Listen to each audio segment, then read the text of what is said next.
Ever find yourself staring at the ceiling, counting down the days until a surgery or some kind of important medical procedure? It happens to the best of us. Right. You're not alone. Definitely not. But while we're waiting, there's like this whole other world ticking away, behind the scenes. Oh, absolutely. And it's run by these often unsung heroes of healthcare efficiency, and those are waiting list coordinators. They're the ones who are like making sure those wait times are as short as humanly possible. And today, we are diving deep into their world. A world that's far more intricate and demanding than I think most people realize. I think so too, yeah. But the impact they have on both patients and the healthcare system, huge. Yeah, for sure. So, okay, let's start with the basics. What exactly does a waiting list coordinator do all day? At the most basic level, they're making sure things run smoothly. Okay. That means managing the waiting lists, which Yeah. we'll get into. But you're talking about scheduling surgeries, figuring out the operating rooms, and coordinating with a whole team of healthcare professionals. Hmm. Oh, and keeping a close eye on resources. It's a lot, but Mm. it's so much more than just, managing a list, right? Right. Yeah. That's what I'm so curious about.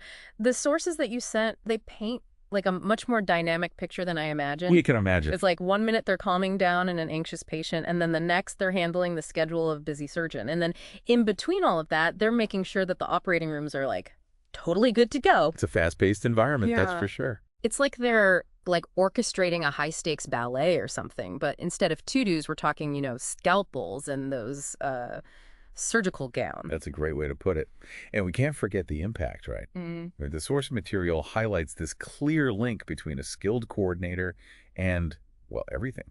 Reduced patient anxiety, shorter wait times, even, and this is big, improves surgical outcomes. That is a pretty big deal. It really is. And it makes you realize that it's not just about logistics. There's a huge human element to it as well. Absolutely. And speaking of the human element, we should talk about the kind of person who thrives in this role.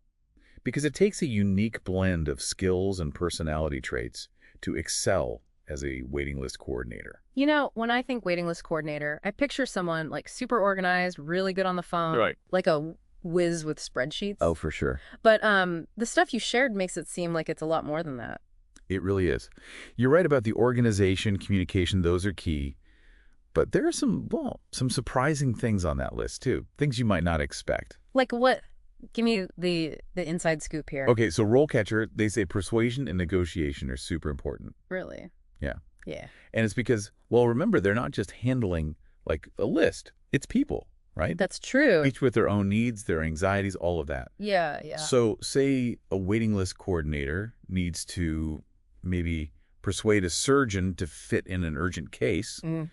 or maybe they have to work with a patient to find a new surgery date because, life happens. It takes real people skills. Wow. So they're kind of like the diplomats of the surgical world or something. That's a good way to put it. Making sure everyone feels heard, smoothing things over, finding those compromises. Exactly.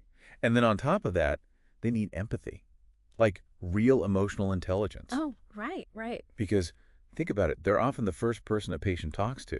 Yeah. And those patients, they're anxious, maybe scared, frustrated with the whole waiting process. It's a tough spot to be in. Totally. Mm. And so being able to really get that and respond in a way that makes them feel heard and reassured, that's huge. That makes sense. It's like they're carrying the weight of all that anxiety on top of everything else, keeping the whole system going. Yeah. That's got to be tough, even on good days.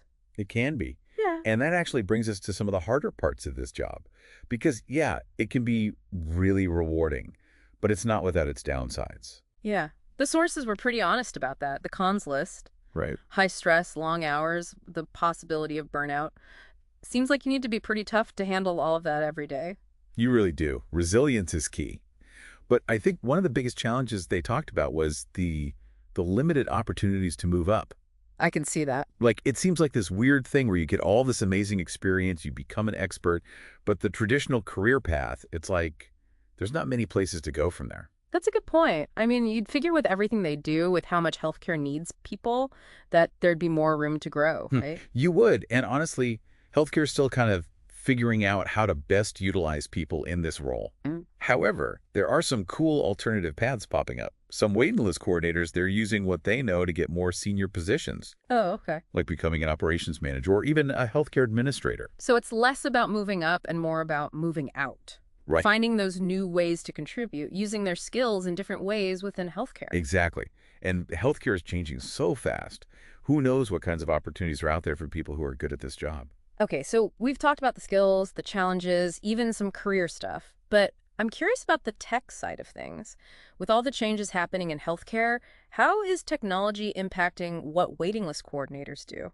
I mean, it makes you wonder, with like AI and all that, could we just have a computer program, be a waiting list coordinator? That's a good question. A lot of people are wondering the same thing. Yeah. And yeah, AI can probably handle some of the tasks, right? Yeah. Like imagine scheduling algorithms, sending out reminders, even maybe like the first patient check-in. Right. But some things, those need that human element. You're talking about like the empathy and the emotional intelligence. When someone just needs like a real person to talk to. Exactly. A computer can't do that. Yeah. Those interactions, that's where a good waiting list coordinator really makes a difference. Yeah. They can tell when something's up, Oh, see when yeah. someone's anxious, even if they don't say it, and they can change how they talk to someone based on what that person needs. It's it's almost like an art. An art that helps people deal with, well, being on a waiting list, which is already kind of a stressful thing. Oh, totally. And I think as technology keeps changing, it's going to be interesting. We'll probably see this partnership forming Oh, interesting. between like human skills and the AI stuff. Okay. So the AI will be doing the data stuff, the logistics, all that. But the human side, that'll be focused on talking to patients, making sure they feel heard, Yeah. making that waiting time a little bit better. So the future of healthcare efficiency is like high tech and high touch. Both are important. I think so. If you want the best results, you need both. The technology for accuracy and then the human connection. Because, well, you can't replace that. That's a great point to end on, actually.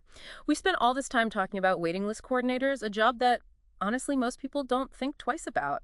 Right? But they're out there making a real difference for patients. So yeah, next time you're waiting for a procedure, think about those coordinators working behind the scenes, trying to make your wait a little shorter, a little less stressful.